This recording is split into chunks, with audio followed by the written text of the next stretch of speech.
Hello, I'm Bob Bradley. This is THE 101, Introduction to Theater and Drama Arts.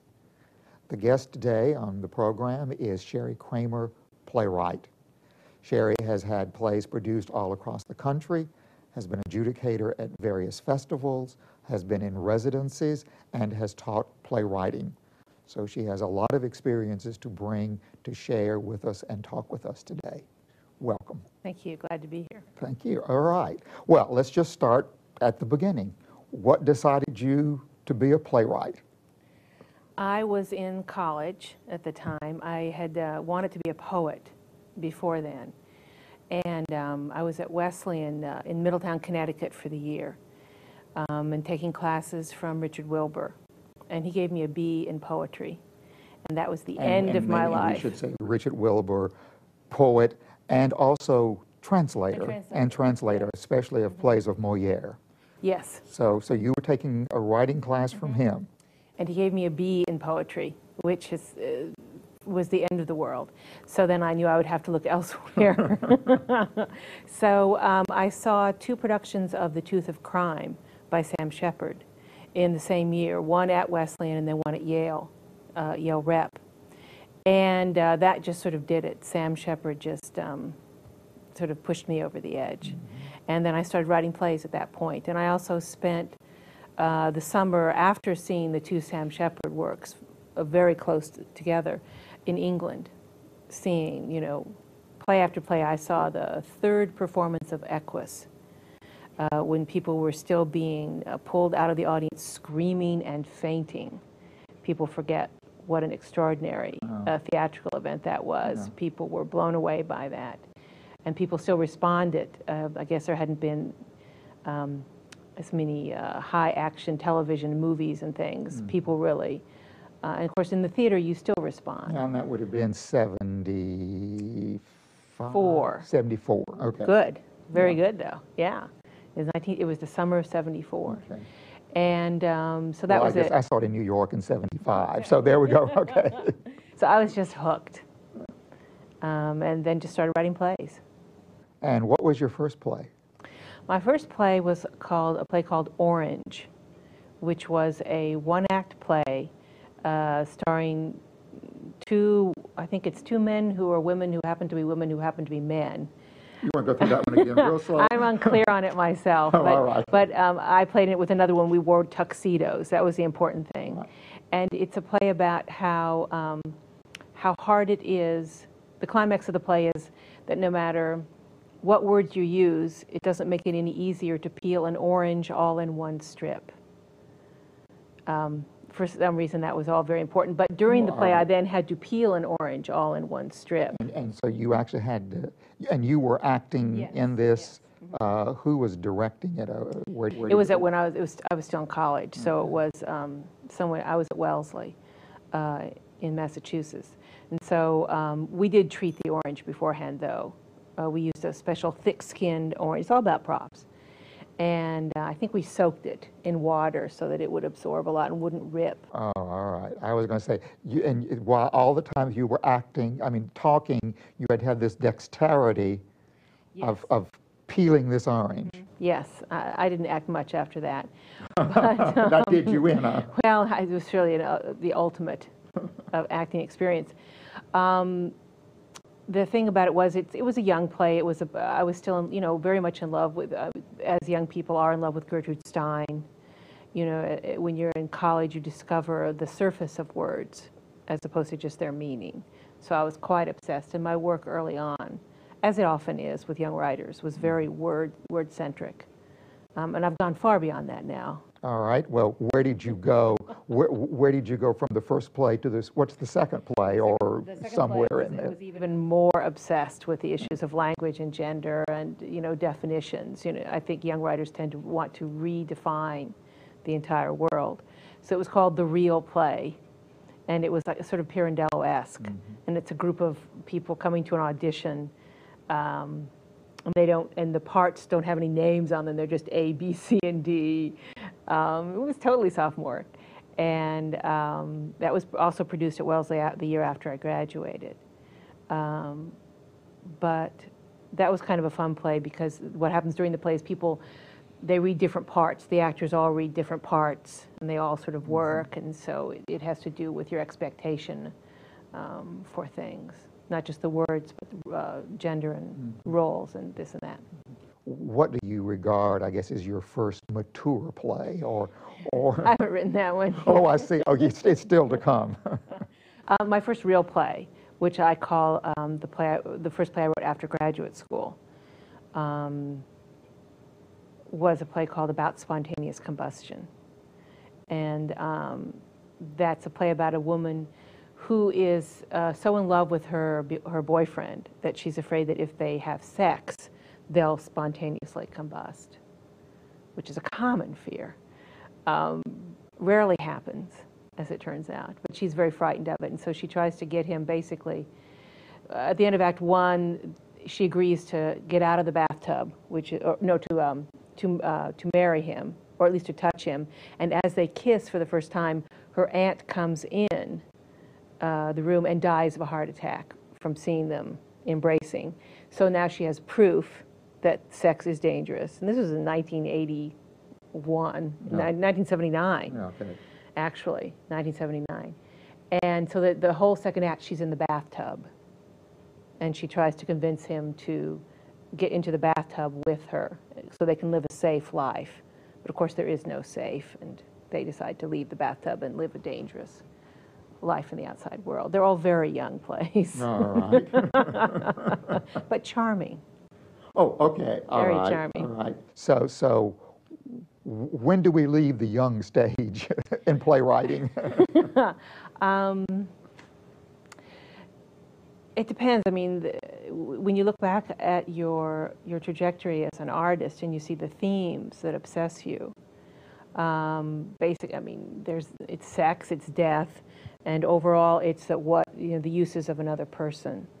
What is another person? What is your relationship with them? I've also gone again as an adult into a play not about language, but about hearing. I wrote a play called The Law Makes Evening Fall, which is about forgiveness, and it's about people who work in an auditory processing place where they deal with children with processing problems. And so the issue is not the surface of the language, but the fact that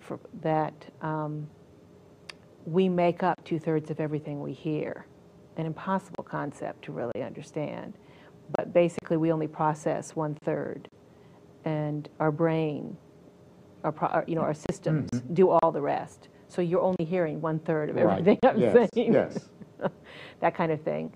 And the issues then of where the responsibility for what we understand, where that falls. And it's even more extreme.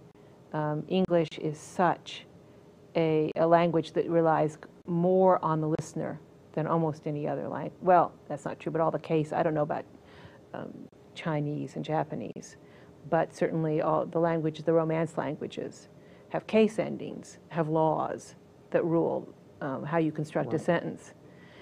But English does not. English is like a free-for-all. Yes. So the listener does much more work in creating the meaning of a sentence in our language. And so about those themes. But again, that's the language. That's part of the language theme. The fact that words aren't good enough and they're all we have, and I'm really angry about it. But do you, in this, because it affects acting so much, do you get into all of the nonverbals, the nonverbal signals that we get, which determine a great deal of how we really decide what somebody is saying? Do you get into that? In that play? No, I can't. I can't do it all. Oh, all right. I have a great deal of trouble finding the right actors, primarily because the bulk of the work, which is postmodern, avant-garde, whatever you want to call it, it tends to not have a great deal of emotional story content, because most of that work until now has been done more by, wow, gross generalities, but it's been done by a lot of people who haven't wanted to tell a story. We went through the whole anti-narrative period in American playwriting, where you know, the narration, the story, with the tyranny of the story, and that we were going to just chuck that. But it makes for a difficult emotional experience, I find. I want the whole thing. I want the beautiful language and the emotional experience. And the problem is that the actors who tend to love or feel most comfortable with non-naturalistic work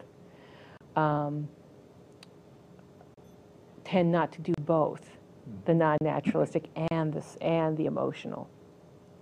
So there's been sort of a split there, which I think is coming back together. All right. In the, I guess, moving away from story, in the moving away from story, how then, what holds your play, what structure, what do you choose then to bring this play together? Well, I'm always interested in story, and right. I didn't ever want to go away from it. I wanted everything. It's a greed issue. I wanted all of the things. I wanted the visuals. I wanted the playfulness, you know, of the words, and I wanted the layers of all of that plus the story, and that's hard to do.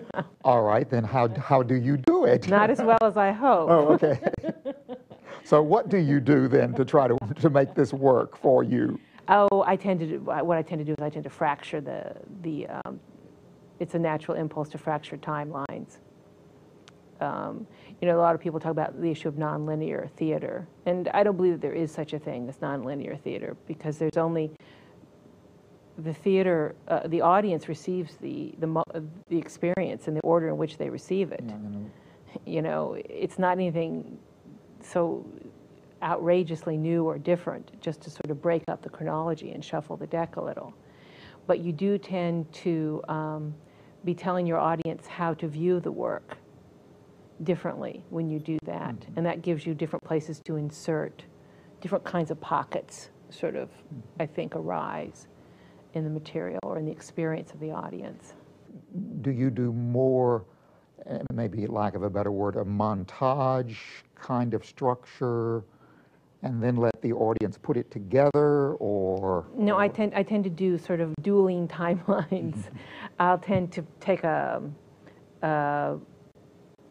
forward from one moment, and then I may go at that end moment, whatever that is, and also intersperse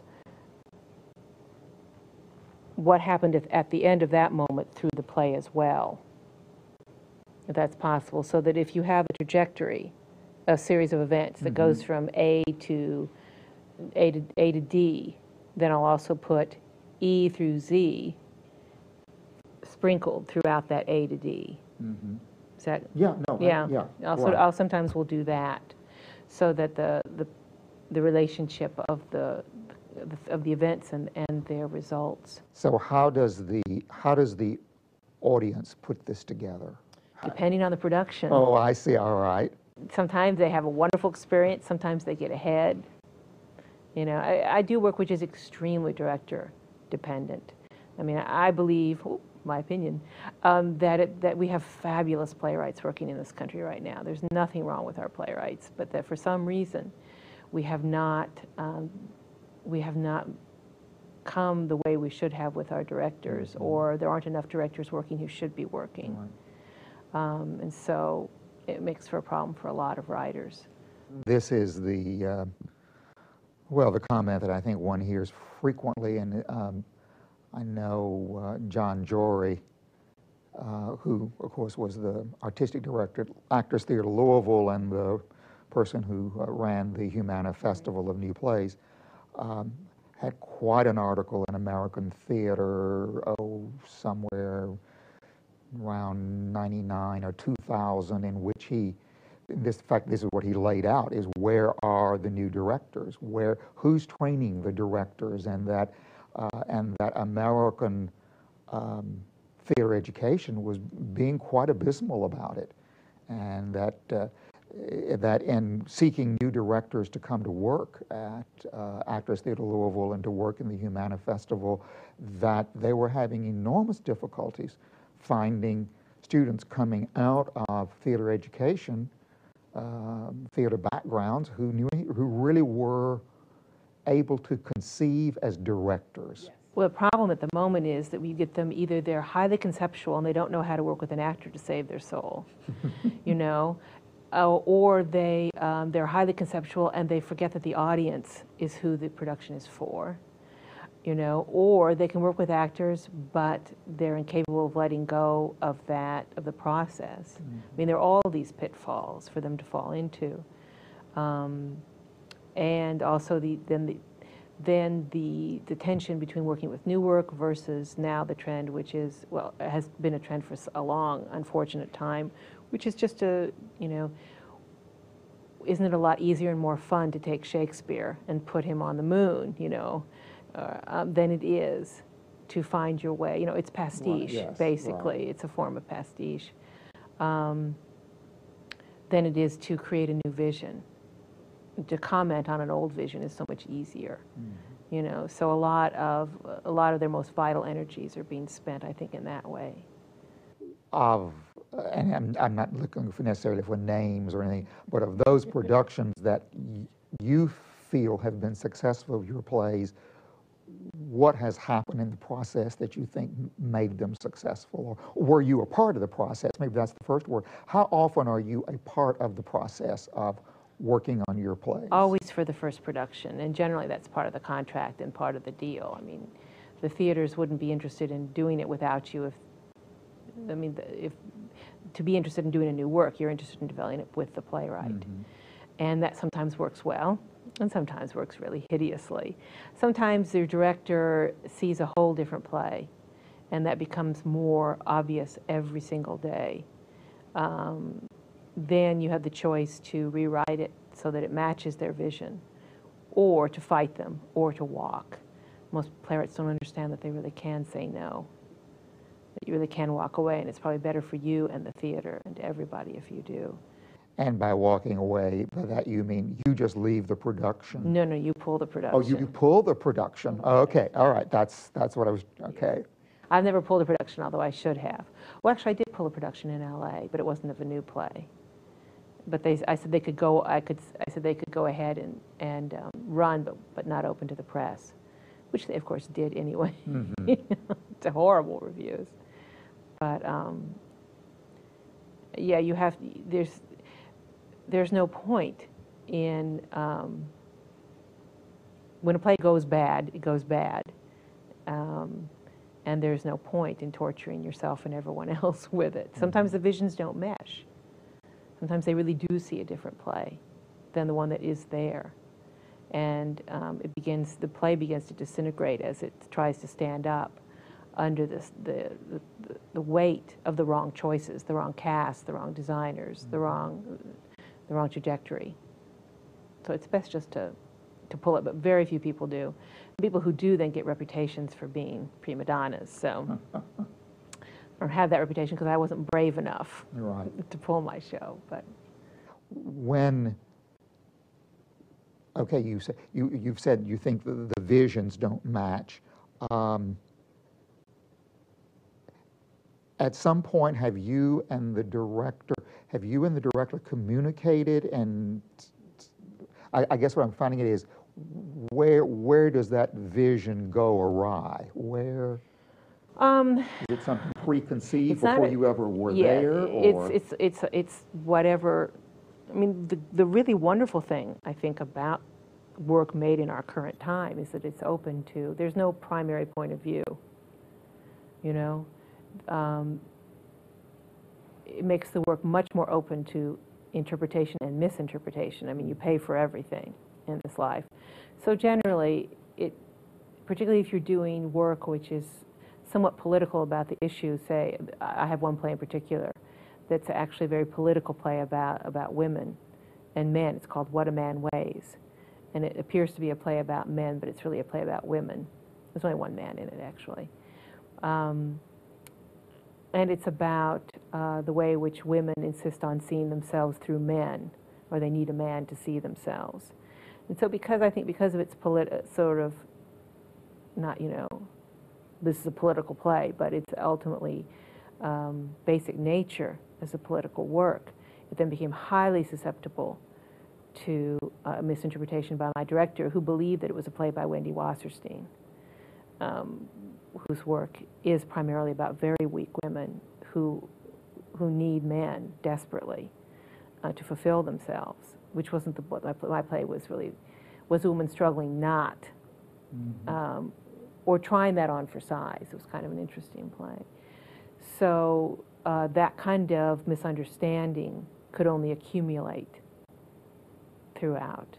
And I think in terms of your first question, which I didn't answer and I apologize, which is what works. What works is when the director understands your play and never has to ask you a single solitary question. And that has happened to me. And it has been extraordinary. Because the best experience I ever had on a production that was just amazing was an extremely difficult play called Things That Break, which has more props per inch than anything I've ever seen. And I hate those plays. Oh, I hate those plays. I know, I'm sorry, but it was really beautiful to see. It's about a family that made glass. So there's glass, there's all kinds of beautiful glass on stage, and there's glass blowing sort of on stage, and it also takes place in a operating room as someone's having open heart surgery at the same time. But it's all very theatrical. All right. And what was fabulous about this is that sucker was so big and so impossible. And there was puppets too. I mean, there was everything. And dancing. And you don't want much, do you? No, I decided to write an unproducible play, and they produced it. So now I have to write it. I've written 2 more that really are unproducible. And but then that was my attempt to have the narrative and the visual. You know, I mean, with Robert Wilson, you just have the visual. And you have sort of a dreamlike thing, and he's a genius, so it works. Yeah. But for everyone else, how do you have it all? But what was fabulous about that is that the actors, instead of coming to me and saying, I don't understand my part, or I don't understand what's happening here, there was no time for that. So the actors acted, the director directed, and I just lay on a couch and watched and rewrote. And what was wonderful about that experience is that and also I had a genius director who he tried things out, and that's how he understood the play. I think that there's far too much talking that goes on with new play development in general, and certainly with new plays when they're being produced. I mean, my director isn't there to talk to me about the script. My director is there to direct the script. And I think that I'll learn more, and so will he or she, if that's what they do, if that's where their energy is, and if they try to understand the work with their tools, which are the actors, then asking me questions. So you would, I think if I understand, you would prefer that the director just get it on its feet, the script as fast as possible, so that you and the director can begin seeing what's happening among the actors. Oh, absolutely. If I had my druthers, I would be there for the first reading, and then I would go away, and it would be a 6-week rehearsal period, not a 4. And when I came back, they would be off book and on their feet. Because nothing works if you really have a piece of theater and not a piece, and not a staged reading that you've written, then it won't work until it's up and running. I mean, it has to get off the ground, and its moving parts have to start. I always think of it as like, it's the mothership, and it's going around, and it's got to get enough momentum up, and then you see what works. Because sometimes the thing that's really clunky on page 7 is, that you have to really pay for with, that was awful, becomes the thing which makes the extraordinary magical moment on page 17 work. 10 pages, whatever it is, and if you've taken that out on the 3rd day of rehearsal because it's leaden, then when they get to page 17, it doesn't work, and you don't know why. You don't have the payoff. You don't know why, yeah. And then you cut it too. This happens in staged readings and workshops all over every day. And maybe at this point, because I'm sure many of the students will not know, you need to explain what is a staged reading. It's an abomination. Oh, all right. But anyway. A staged reading. Well, I know you've been through many, though, however. 9,000. A staged reading is a wonderful tool when it's part of a process for working on your play for development. It's when the actors, you take your script and they sit and they just read. Sometimes they move around, but sometimes they just read, and someone reads stage directions. And it can be quite exciting when you haven't heard when you've just written your play, to hand it to the actors and to hear voices inhabit the roles. So it can be very wonderful, but the problem is that we sometimes, because it's so much easier to read a play than it is to produce it, we have reading series. They just abound. I mean, there's thousands of readings, well, hundreds of reading series. And theaters do them constantly. And the problem is that, and the workshops that happen during the summer, there are new play development programs. And those usually aren't staged readings, so there are stage readings and sort of more fully staged. I was going to say, you might explain the difference, and within the workshops, what happens then? Well, actually, we call everything a staged reading that has a script in hand, I guess, until it's a workshop. And the workshop becomes when more money has been spent. And there may be props. Usually a staged reading has no props. Everyone has their script. They may either be seated, or they may be seated in a row behind with music stands, or they may be moving around, gesticulating with their scripts in their hands. Then the workshop, generally, they're probably not off book, so they probably have their scripts, but they've spent, actually there's probably an actor's equity, I think, on how many hours is a staged reading and how many hours is a workshop. But there's still usually no scenery, no costumes, maybe if there are hand props of some kind that are part of the action. An essential prop. There'll probably be. And all these are tools which are then used by the playwright to help develop the work. Right. And this becomes, certainly in this country, one of the major ways in which new playwrights can begin to get some inkling as to what that play might be if it were to get a full production somewhere along the way. The problem is that it isn't. See, yeah. I think it's time that we rethink it all. Yeah. That's my little, I'm on a mission. Because I think that the same money a small production will tell you about 100 times more than a staged reading. And now, at least by production here, you are thinking in terms of that the actors would be completely off book, rehearsed, basically blocked, maybe still not set, or are you thinking at least in terms of, yes, both set, costumes, or? I'm thinking of everything, but of course, depending on the show, it can there's fabulous theater that's done with virtual, with this much furniture, and, on the set. A nice brick wall, by the way. But you can do that. The other thing that happens when you do a production is you tend to cast people properly, whereas when you do a staged reading, it's a little different situation. And I think that, and the director's role in a staged reading is so limited. See, and that's the problem. It's not theater, yet it's the way in which most playwrights have the most intimate relationship with many of their plays. And you do tend to write them to make them work better in that reading, but you're not necessarily making them work better. And even though it takes up all those actors' time and all those directors' times, and it may be one of the reasons why we're having so much trouble with our directors, they're not directing. To direct a staged reading. Yeah, they're traffic cops usually, off right, off left, or enter now. Or please keep your head out of your script so that we can hear you. That's the note that you hear all the time, So you're not directing, yet your time is being spent and you're being imprinted by that experience. So I think we damage all of our artists, and we damage all of our audience by teaching them to see something that's not theater and then asking them to tell us what's wrong with it at the end. So that's my crusade. The trials of the young playwright, the new playwright trying to get, yes. Well, let's back up for a moment. Let's go all the way back to what is your source, or where do you begin, or what drops into that creativity that starts you writing a play? Something just grabs you, and that's that. I mean, By something, or maybe give us an illustration. A couple of things will happen. Either the title will just come, will just hit you,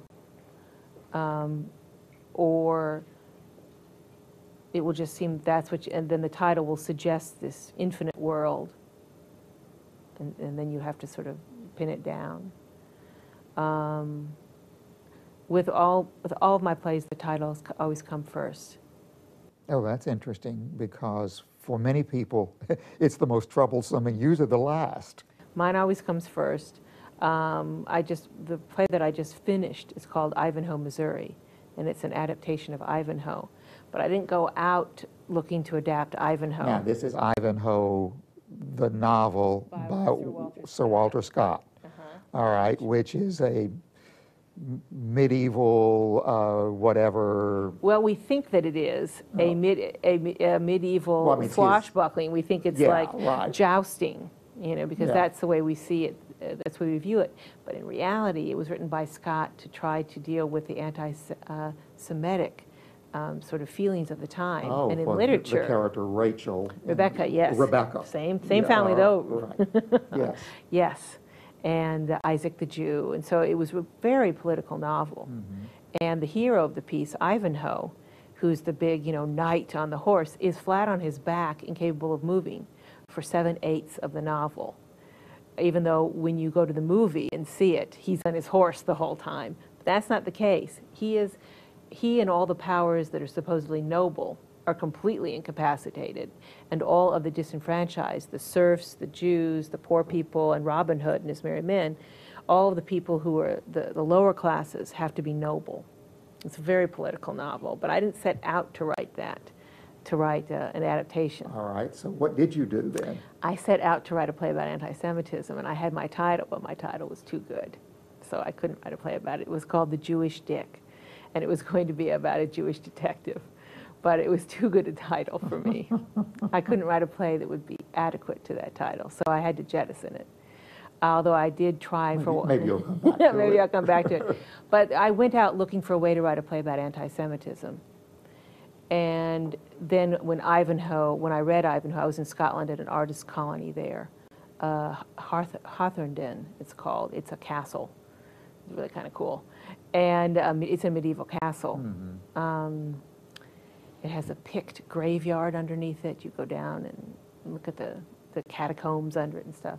And so I went to, the only bargain in Scotland is if you go to Scott's birthplace, you can buy all of his novels for £1, which really is a good buy.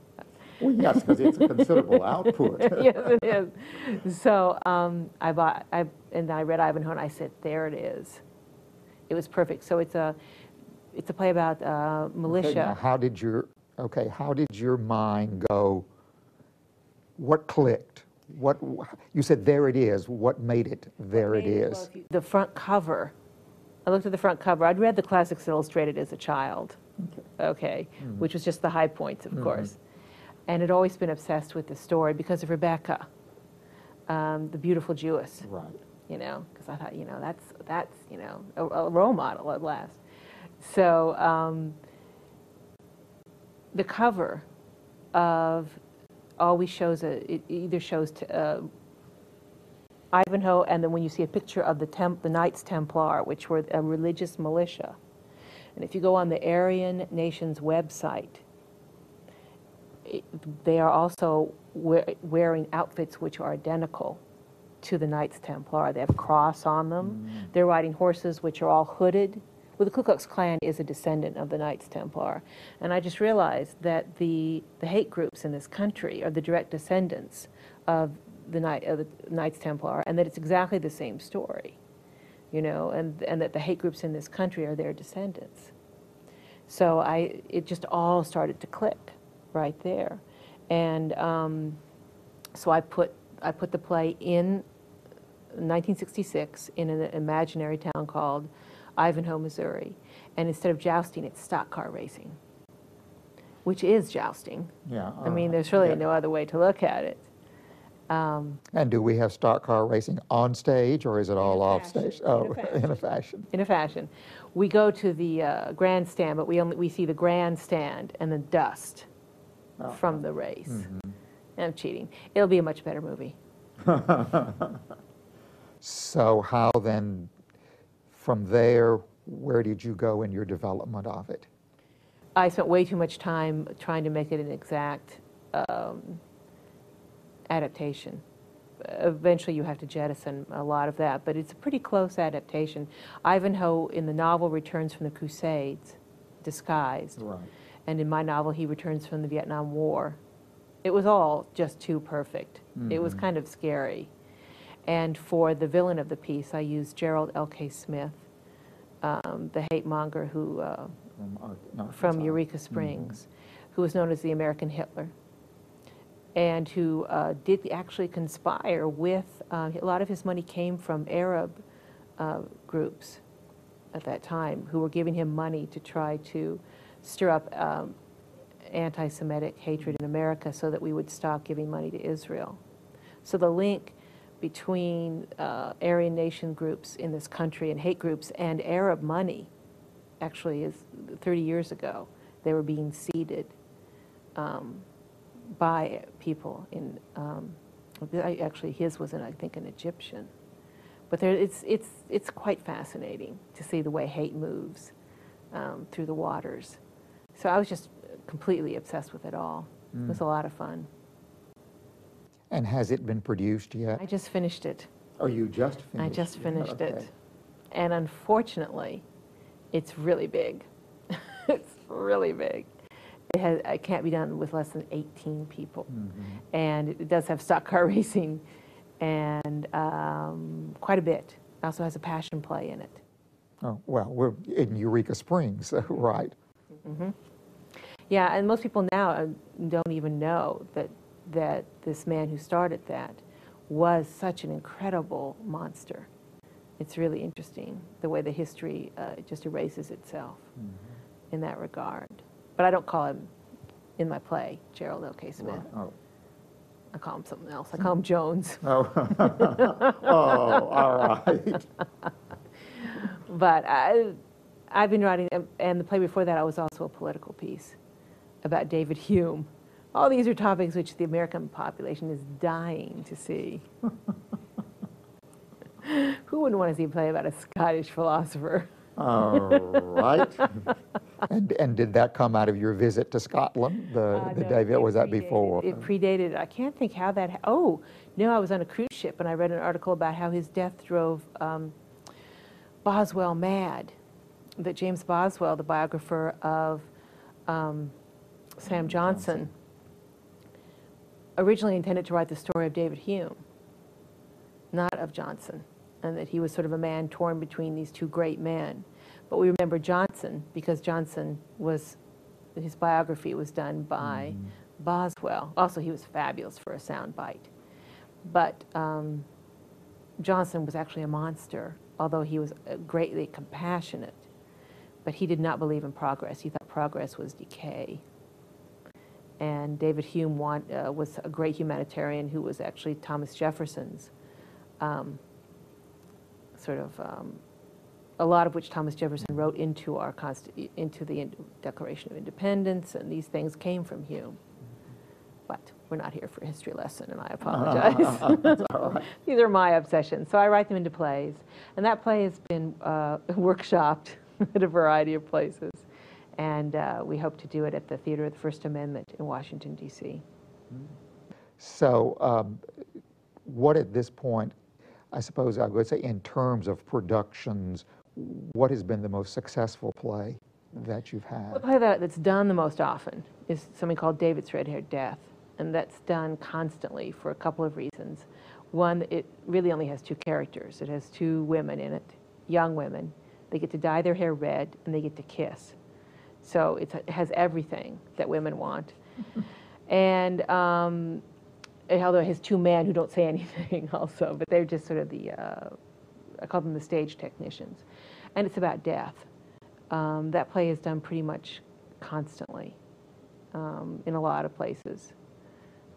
It's also one of the ones that has been published. Yes. How many of your plays are in, I suppose, actual publication or availability? Available.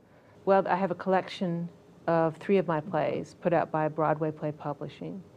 They also, What a Man Weighs is also published by them. Then I've got 1-act plays. Vintage Press has 2, I'm in 2 anthologies by Vintage Press. A short play and then a full-length play.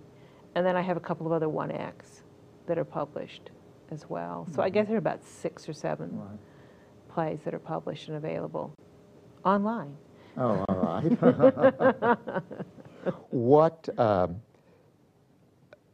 you said that you are nearly always a part of the process of the first production of the play.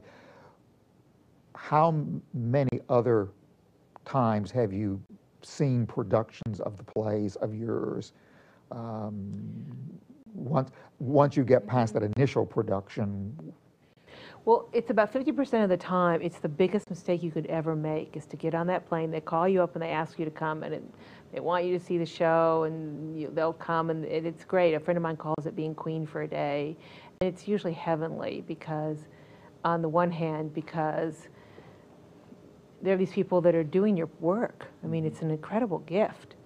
And you get there, but sometimes, even though everyone's doing a great job, it's the wrong job.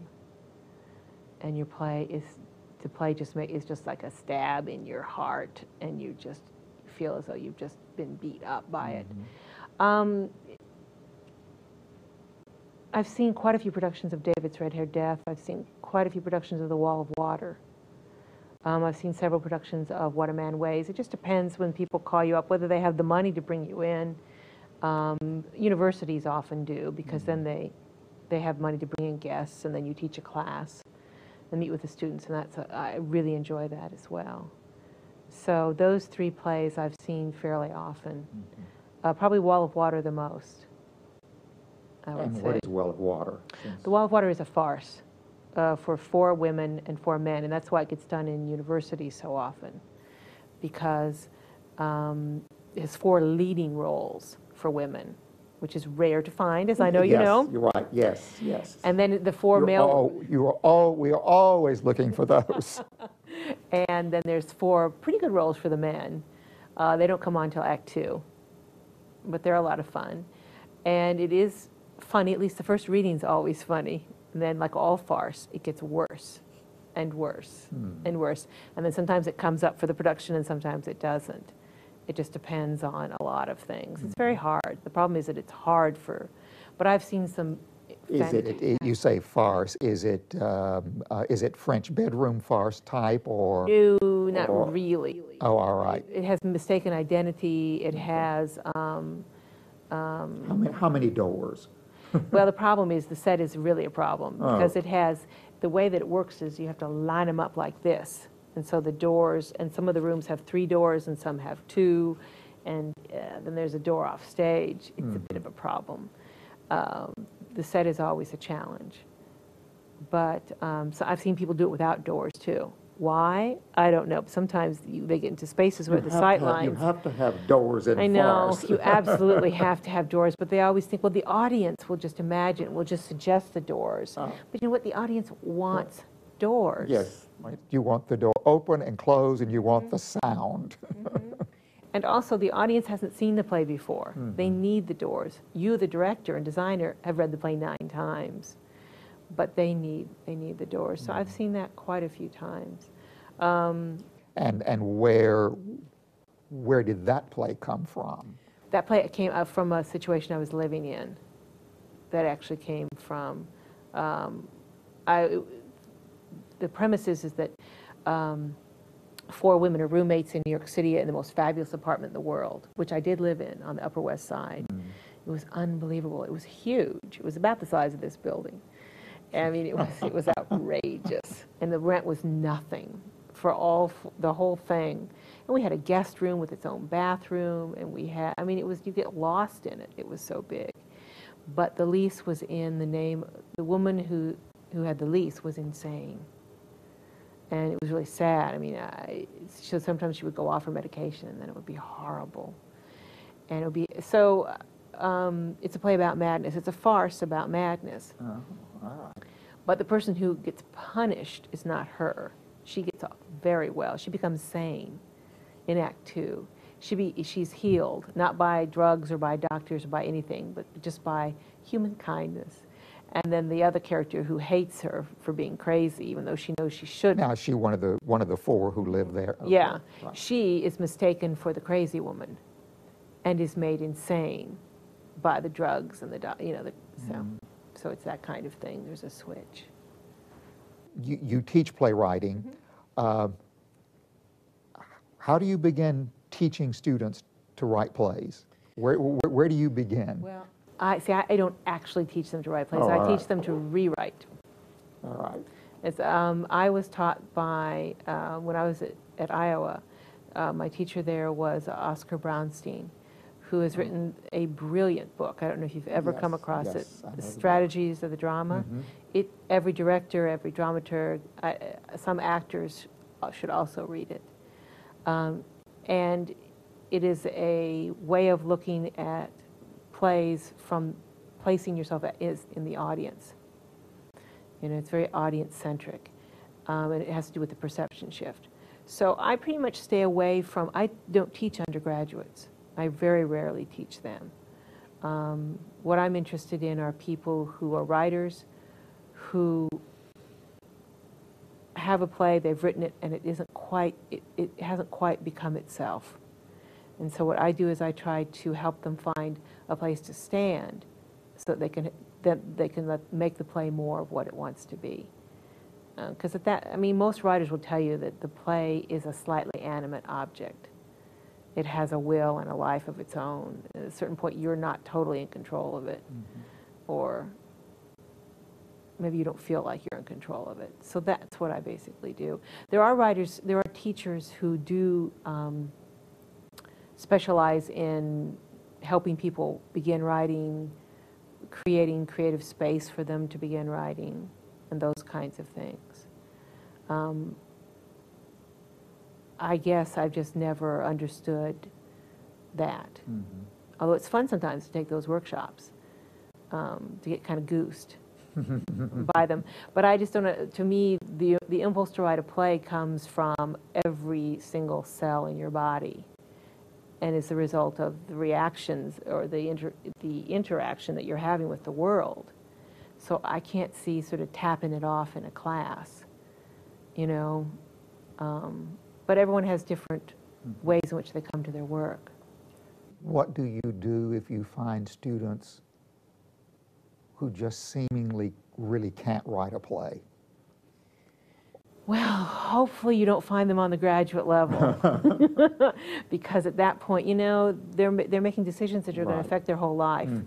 When you're an undergraduate, try everything. Right. Take that class in Zen Buddhism, do it all. I found it enormously disturbing because, sometimes you have to grade those classes with undergraduates. Oh, all right. And then you say to yourself, well, am I helping this person? That person has tried really hard. And they're used to getting an A if they try really hard in a writing class. But am I helping them? And you and your B, which you have yet ever to forget. I'll never get over that one. which Richard Wilbur gave to you. And ruined my life, because then I became a playwright. Whereas if I'd been a poet, I would have stopped, because you can't make any money as a poet. So I gave some Bs to people who expected and wanted As, but you can only see what you think you see, and there's a dramatic spark, which you see in a writer's work, and all different shapes and sizes. And when you don't see that, also the dramatic gift is a really, really weird thing. It's really kind of magical, the relationship between the beginning and the end of a play, which is what it's all about. Who knows? It's pretty mystical, and some people have that gift and some people don't. What do you do if you find people well, I guess I would say basically, who really don't understand how to write dialogue. Because a play is dialogue, or a play is, you've got to think in those terms, but the sentences that they give their characters to speak. Those people tend to be winnowed out by the time I get to them. Oh, all right, all right. You know, because one of the things that you hate when you're young is people say to you, oh, your dialogue is so fabulous. Because if you're paying attention at all, you're aware of the fact that the dialogue is nothing. It's just the tip of the iceberg. Right. That's not so much true. That's one of the reasons why television writing is so specific and so depressing sometimes. Because even though in the truly good television writing, I mean, the Mary Tyler Moore Show, and some Friends episodes as far as that's concerned, you know, the character is so deeply embedded in each funny line. They're great lines. Right. But to write a joke isn't the point. To write something funny that can only exist in that moment is what makes it true, you know, truly good writing. So the dialogue is just the tip of the iceberg. Bad television, it's all there is, you know. And in bad plays, how far can you get with clever dialogue? It depends. Right. Sometimes people have the dialogue and then they have a great, you know, story. They don't have anything in the middle. They don't really have people that it's happening to, per se. But sometimes you can get along that way too. And people have such different styles as well. Sometimes what I would call really horrible dialogue. I'm sure there were people who, when David Mamet first started writing, found his dialogue to be unacceptable because of its spareness and the repetition, you know, and they wanted things to sound more like O'Neill. You know, it's what you're used to too. You want dialogue that sounds as if it belongs in the world that the playwright is creating at that point. And I mean, probably no one goes around sounding like Noel Coward or Oscar Wilde. I would want to be with them if they did. Yes. But in the world in which those playwrights put those characters, and in that, then at that point, yes, they can say all those things and they sound wonderful. Yeah, exactly. So you have to have, I guess you would say, an ear or a feeling for what belongs in the world. How you're creating it? Well, because you're creating it. You're like a cartoon. Each play is like a cartoon character that's drawing itself.